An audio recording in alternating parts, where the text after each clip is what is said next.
আর কিছুক্ষণের মধ্যেই ওই জায়গাটা সিমেন্টে পরিপূর্ণ হয়ে যায় আর ওই সিমেন্টের মধ্যে ডুবে বাচ্চাটির করুণ মৃত্যু হয়।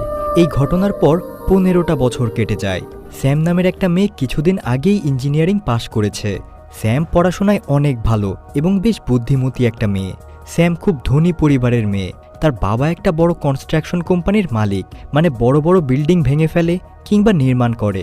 তো যাই হোক, স্যামের গ্র্যাজুয়েশন পার্টির দিন তাকে তার বাবা একটা গিফট হিসেবে একটা পুরনো বিল্ডিং ভেঙে ফেলার কাজ দেয় আর বলে, তুমি যদি এই কাজটা ঠিকমতো করতে পারো তাহলে তোমাকে আমার বিজনেস পার্টনার হিসেবে নিয়ে নিব। স্যাম এটা শুনে বেশ খুশি হয়, কারণ বাবার সাথে একসঙ্গে বিজনেস করাটাও তার অনেক দিনের স্বপ্ন ছিল। তাই পরদিন সে কাউকে কিছু না জানিয়ে একা একাই ওই পুরনো বাড়িতে চলে আসে, কারণ ভাঙার আগে একবার সে বিল্ডিংটাকে দেখে সবকিছু প্ল্যান করে নিতে চায়।